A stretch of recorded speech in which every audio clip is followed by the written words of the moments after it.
dieses Hobeln, das macht überhaupt keinen Spaß, Leute. Meine Güte, das hat jetzt ein Ende. Handhobeln. Aber wer Handhobeln nicht beherrscht, dem macht das Ganze keinen Spaß.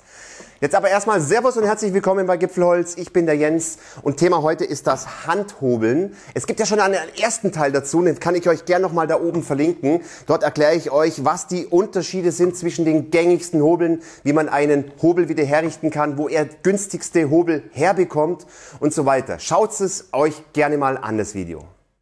Im heutigen Video wird es darum gehen, wie wir einen Handhobel oder wie wir die ganzen verschiedenen Handhobel benutzen.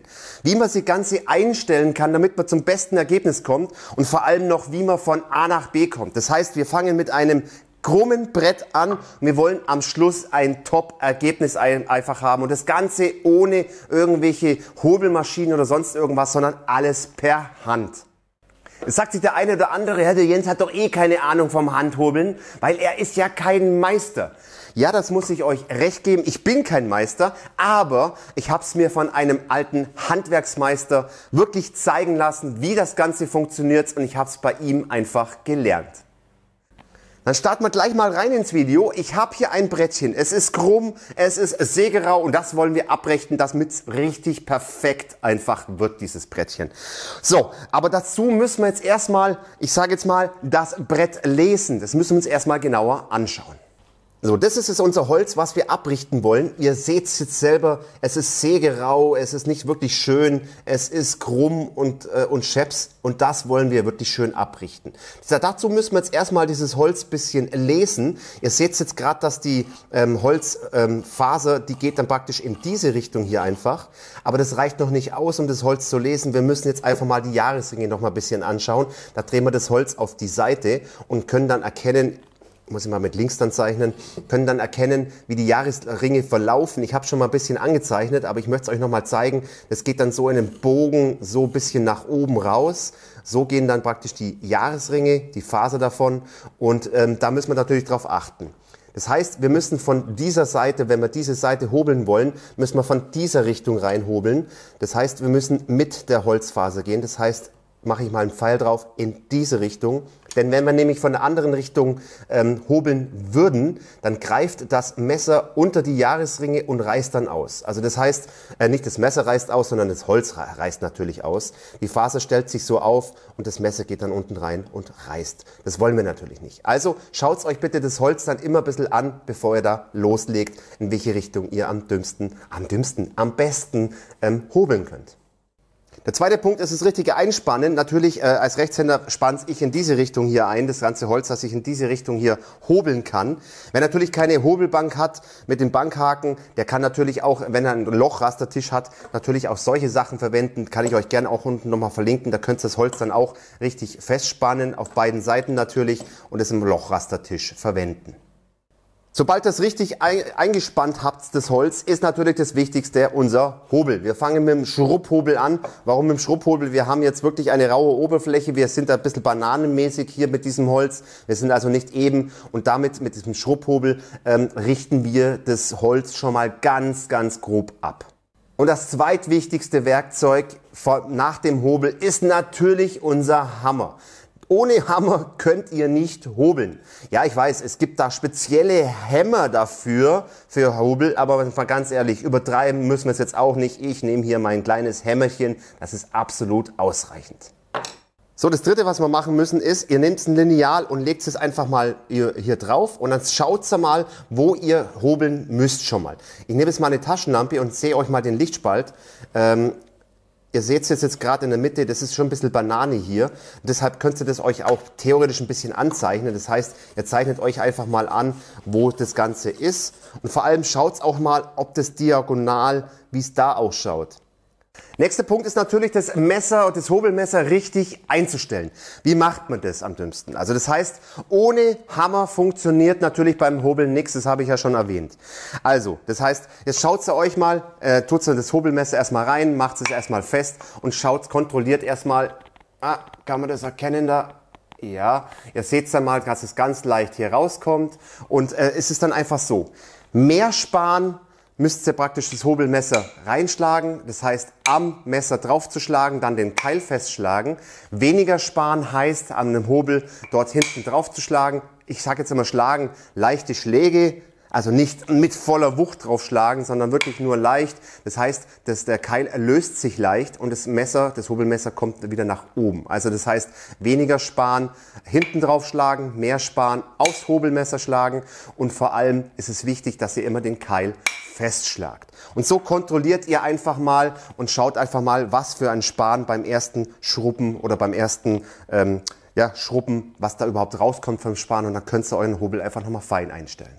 So, noch ein wichtiger Punkt, wie ihr anfangt zum Hobeln. Und zwar, wenn ihr jetzt von der hinteren Seite anfangt, wenn ihr hier euren Stand habt, dann ist es wichtig, dass ihr den Hobel vorne drückt. Nicht, dass ihr praktisch den hier macht, hinten drückt und dann so nach oben hobelt, sondern wirklich eben anlegen und vorne drücken und hinten nur schieben. Seid ihr aber auf der anderen Seite vom Brett, ist es ja wichtig, dass ihr dann vorne nicht mehr drückt, weil sonst kippt es ja nach vorne ab, der Hobel, und ihr hobelt dann in diese Richtung, sondern ihr müsst dann versuchen, hinten praktisch eher dann zu drücken, rauszudrücken und nicht runter zu drücken, sondern hinten bleiben. Und vorne ist es praktisch diese, ja, ich sage jetzt mal eher die Lenkbewegung mit der vorderen Hand.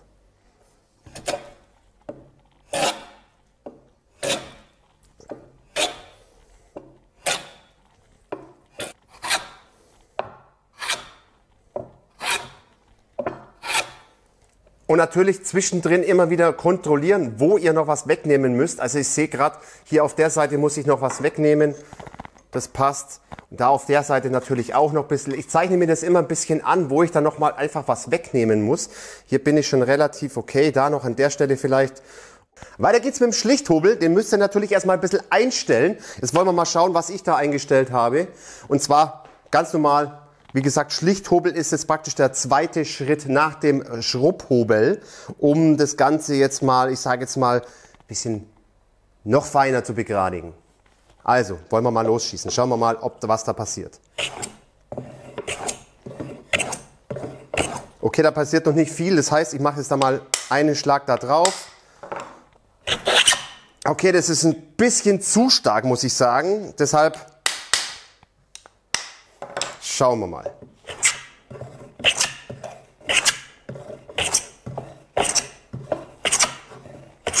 Merkt ihr was? Es ist schon besser. Also es läuft dann wirklich schön saftig durch. Saftig sage ich da. Es läuft auf jeden Fall super durch. Und so schauen wir jetzt einfach mal, dass wir unsere Ebene relativ gut hinbekommen.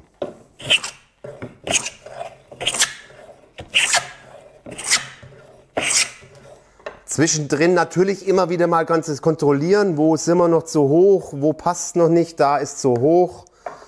Jawohl, da ist auch noch minimal zu hoch. Diagonale natürlich mal schauen, aha, schaut's, jetzt geht's ein bisschen da so runter. Also das heißt, diese Seite muss ein bisschen mehr weg. Diese Seite noch kontrollieren. Und so geht's jetzt mal in die Richtung, dass es halt einfach passt.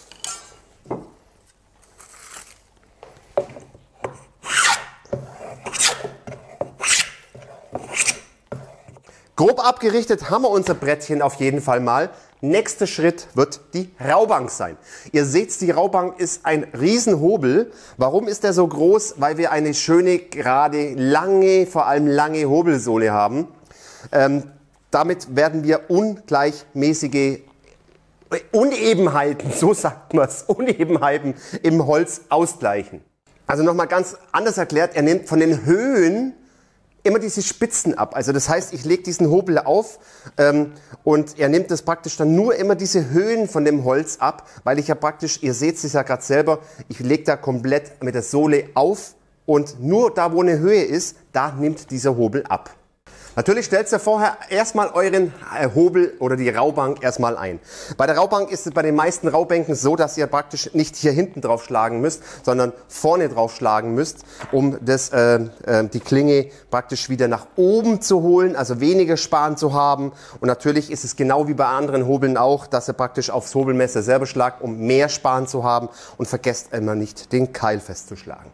So, ich denke mal, wir wollen uns jetzt mal anschauen, wie wir liegen, und ich will es jetzt euch mal zeigen, dass er da wirklich nur diese Höhen dann praktisch abnimmt. Bei der Raubank möchte ich euch noch einen Tipp geben, aber das gilt nicht nur für die Raubank, das gilt eigentlich auch für alle Hobel. Und zwar ist es jetzt das Hobeln selber. Das heißt, ihr nehmt halt diese Raubank, das ist ja wirklich ein Riesenhobel, ein schwerer Hobel. Und da gebe ich jetzt euch einen Tipp. Gilt eigentlich für alle Hobel. Das heißt, ihr hobelt's durch hier und das Wichtige vielleicht ist dann wirklich nicht, dass ihr das Ganze anhebt, absetzt, loshobelt, anhebt, absetzt, sondern ich würde es euch empfehlen, definitiv hobelt's durch, stellt den Hobel leicht auf, damit das Messer nicht auf dem Holz schleift, sondern zieht's zurück, setzt ab, hobelt immer durch und so. Und diese Bewegung, das ist wirklich eine flüssigere Bewegung, wo ihr dann am Abend vielleicht auch eure Arme noch bewegen könnt. So, und jetzt wollen wir einfach mal schauen, wie ich das Messer eingestellt habe, die Klinge, und wollen mal schauen, wo er was abnimmt. Ihr habt es gerade gehört, in der Mitte hat er gerade gar nichts abgenommen. Jetzt hat er gerade durchgehend abgenommen.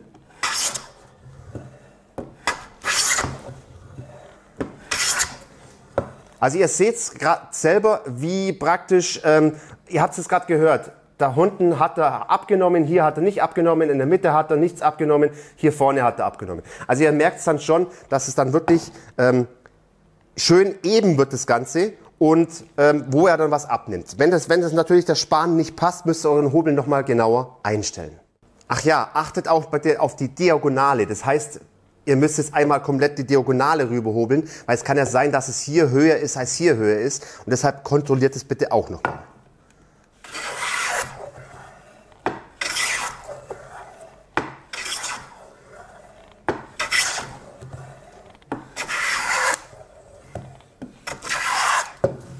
Und jetzt schaut's mal einfach diese schönen Späne an, was da rauskommen. Also echt optimal. Und ihr hört jetzt auch vom Hobelgeräusch her, dass wir doch echt relativ gerade sind. Wir müssen das Ganze natürlich jetzt auch wieder mal mit unserem Lineal kontrollieren, ob das alles passt schon mal. So, also ich denke mal, aus meiner Sicht ist es schon mal sehr, sehr gut geworden. Und zwar, ich zeige es mal mit dem Lichtmaß. Also wir haben da nicht wirklich viel Lichtmaß mehr jetzt drin. Da seht ihr es gerade. Also das passt schon mal. Weiterarbeiten müssen wir natürlich noch mit den anderen Hobeln. Aber ihr müsst jetzt nicht meinen, dass es sofort auf Anhieb funktioniert. Man muss natürlich ein bisschen arbeiten dran. Und als ein kleiner Tipp auch noch, umso feiner die Hobel sind, umso langsamer würde ich einfach hobeln, umso geschmeidiger, dass ihr das Ganze spürt, wo was ist. Und nehmt einfach nicht zu viel Span weg, sondern lieber ein bisschen weniger und wirklich versuchen wenigstens nicht so mit Gewalt reinzuhobeln, sondern wirklich langsam irgendwie schon drüber zu fahren, gerade mit der Raubank, auch mit den anderen Hobeln, die danach kommen, einfach mal ein bisschen spüren, das Holz spüren und den Hobel. Jetzt kommen wir zu unserem Finish unserer Oberfläche, unseres Brettchens. Dazu werden wir das Ganze richtig schön sauber und glatt poliert putzen, kann man fast schon sagen. Dazu werden wir natürlich einen Putzhobel verwenden. Wie ihr einen Putzhobel erkennt, das verweise ich euch nochmal aufs erste Video. Schaut da einfach mal rein. Dort erkläre ich nochmal, wie der Putzhobel genau ausschaut. Und ja, ich denke mal, wir werden das mal loslegen. Stellt euren Hobel natürlich wieder so ein, fangt mit ganz wenig Span an und arbeitet euch dann eher ein bisschen hoch. Also das heißt, einstellen, draufschlagen, hinten draufschlagen, kommt das Messer hoch. Das heißt, weniger Span, auf die Klinge draufschlagen, natürlich dann mehr Span und natürlich dann euren Keil verschlagen. Also immer wieder an diesen Arbeitsschritt denken. Also beim Putzhobel würde ich euch definitiv empfehlen, so wenig wie möglich sparen und einfach nur schön langsam hobeln, damit ihr einfach spürt, wo noch Unebenheiten sind. Also ganz wenig sparen würde ich euch empfehlen. Merkt ihr was? Es ist ganz, ganz wenig sparen und somit können wir jetzt einfach nochmal die Fläche wirklich richtig schön sauber putzen. Das wird dann nachher fast wie poliert sein. Jetzt schaut's mal, schön. Wie ihr das hatte, ihr spürt es richtig. Also natürlich muss die Klinge auch richtig scharf sein. Das erkläre ich ja auch im Video, wie man dann die Klinge schärft.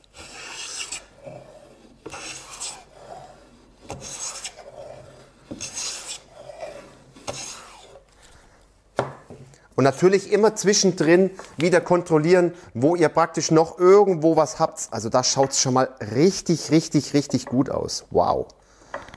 Vielleicht finde ich noch irgendwo eine Stelle. Hier noch ganz leicht.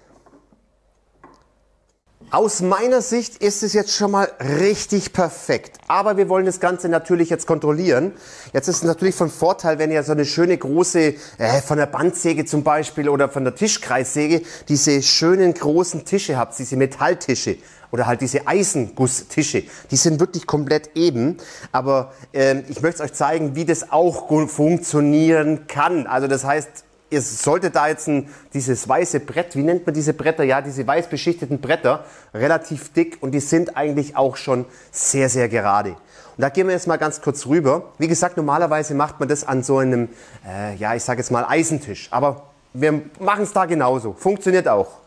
Jetzt nimmt ihr einen schönen weichen Bleistift, legt die Platte auch eben ab und jetzt zeichnet ihr euch mal einfach mit eurem Bleistift irgendwelche Striche drauf. Also wie gesagt, es sollte schon wirklich eben sein, das Brett.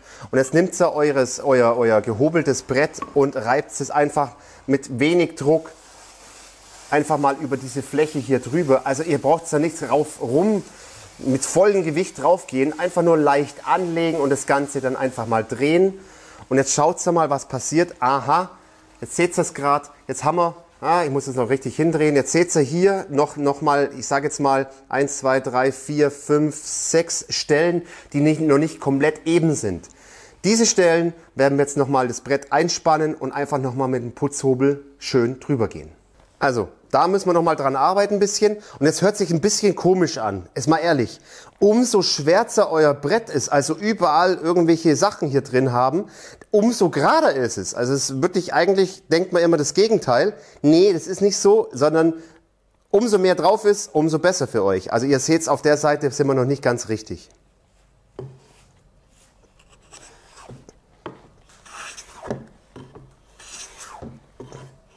Wir sind jetzt am Finish angelangt. Natürlich müsst ihr am Tisch noch ein bisschen rumspielen, so lang, bis es halt dann einfach passt mit dem Putzhobel. Jetzt schaut's mal, wie glatt das Ganze ist. Das ist ein kleiner Spaß am Rande.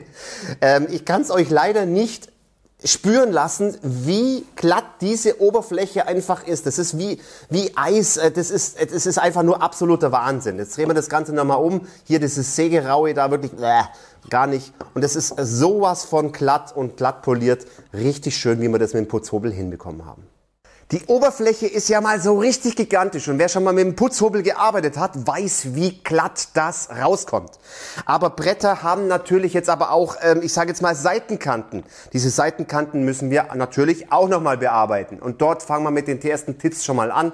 Wir brauchen da jetzt nicht anfangen mit dem Schrubbhobel und mit dem Schlichthobel anfangen, sondern wir fangen definitiv gleich mal mit der Raubank an. Warum? Wir wollen jetzt mit der Raubank einfach mal diese Unebenheiten einfach mal, ich sage jetzt mal rauskriegen. Da braucht es ja nur ein paar Späne einfach mal drüber gehen, ein paar Bahnen drüber gehen und schon können wir dann weiter mit dem Putzhobel arbeiten.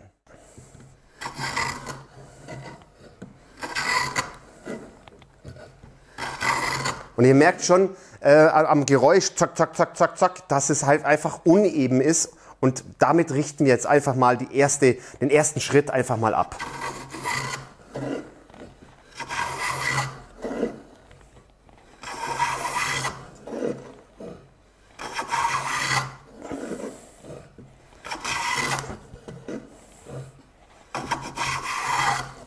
Und ihr habt es auch gerade gemerkt, dass es immer durchgängiger wird, das Ganze. Und jetzt können wir eigentlich schon wieder mit dem Putzhobel weiterarbeiten. Weiter geht's mit dem Putzhobel. Ihr könnt es da hinten nicht erkennen. An der Stelle habe ich mit der Raubank nicht wirklich sauber gearbeitet. Es ist wurscht. Aber es gibt ja diese japanischen Hobel, wo sie alle Werbung damit machen, dass man rückwärts oder ziehend oder so arbeiten kann. Das kann man mit dem deutschen Hobel genauso machen, Leute. Und zwar braucht es nur umdrehen. Es ist was so, wenn ich jetzt hier so reinfahre, ist es vielleicht nicht ganz vom Vorteil mit der Kante hier. Deshalb drehe ich den ganzen Hobel jetzt einfach um und kann es genauso auch rückwärts hobeln. Also das heißt, ich werde dann da hier ein bisschen, ja, natürlich nochmal einstellen, nochmal ein bisschen weiter runter gehen.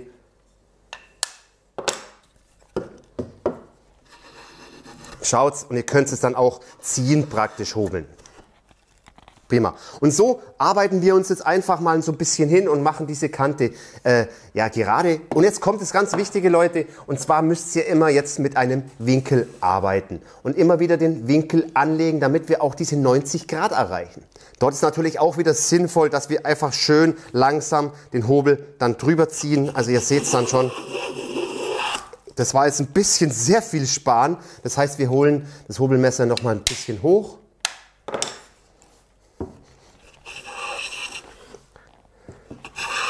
Schon besser. Und jetzt immer wieder kontrollieren, wie ihr da praktisch seid. Vom 90 Grad Winkel her. Zeichnet euch natürlich dann auch wieder an, wenn ihr dann merkt, oh, hier ist ein bisschen höher, hier ist niedriger. Und zeichnet das Ganze euch natürlich an. Und natürlich würde ich auch genauso euch wieder ein Lineal empfehlen. Ihr seht es jetzt gerade ein bisschen, ich bin jetzt da noch ein bisschen bauchig. Das heißt, an der Stelle muss es noch mal ein bisschen ab. Jetzt wollen wir natürlich kontrollieren, wie gut wir hier sind und wie toll wir 90 Grad abgerichtet haben. Jetzt sind wir mal gespannt. Also die Fläche ist ja wieder gigantisch einfach glatt. So, jetzt lege ich da mal eine Lampe hin. Und jetzt wollen wir da einfach mal vorfahren. Ihr seht, da aus dem kleinen Spalt kommt sie raus. Und jetzt fahren wir einfach mal richtig schön vor und wollen mal sehen, ob wir da irgendwo eine Lichtspalte haben. Und ihr seht es, wie gigantisch und schön wir das hinbekommen haben. Echt super. Also das Ergebnis ist echt richtig mega toll. Und Leute, natürlich kommt dann nicht noch die zweite Seite, die muss ja auch noch gemacht werden. Die werden wir jetzt aber natürlich nicht mehr machen. Aber jetzt ganz ehrlich, bei der zweiten Seite müsst ihr natürlich noch auf die Stärke noch zusätzlich auch noch achten. Also die 90 Grad müssen passen und natürlich auch noch die Stärke vom Brett, dass wir überall gleich sind. Das ist ganz klar. Das macht ja normalerweise der dicken Hobel. Aber jetzt mal ganz ehrlich, für die meisten wird diese Arbeit schon wieder viel zu viel sein. Um Gottes Willen, viel zu viel Arbeit, hier so ein Brett abzurichten mit dem Handhobel. Aber jetzt mal ganz ehrlich, Leute, es macht richtig Spaß. Man spürt das Holz. Das ist so richtig eine schöne, sogar, ich sage jetzt mal sogar, meditative Arbeit, die man damit wirklich machen kann. Also mir taugt's echt richtig, unser Brett richtig schön abzurichten. Und vor allem das Endergebnis ist ja sowas von gigantisch und man kann dann wirklich stolz drauf sein, um dann sowas zu erreichen. Leute, also ich bin jetzt mal richtig mega entspannt. Mir macht das Handhobeln Spaß und ja, ich bin stolz auf mein Ergebnis. Also wir haben es hier top abgerichtet, eine Top-Kante gemacht. Mir gefällt's echt gut. Ich hoffe, ich konnte dem einen oder anderen so das Handhobeln jetzt auch mal ein bisschen zeigen, so diese Grundkenntnisse vom Hobeln. Wie gesagt, man hat es mir auch beigebracht. Ich bin kein Meister, nochmal zum Erwähnen, aber ich denke mal, für dieses habe ich mein Brett echt richtig super hinbekommen. Ihr könnt es ja gerne mal unten in die Kommentare schreiben, ob ihr auch handhobelt oder wie ihr dieses Ergebnis eigentlich findet. Also mich würde es echt freuen. Leute, wir sind wirklich jetzt am Ende des Videos. Lasst dem Video einen Daumen da, abonniert den Kanal, vergesst die kleine Glocke nicht, dann verpasst ihr nichts mehr von Gipfelholz. Ich würde sagen, schöne Hobelgrüße aus dem Allgäu. Servus.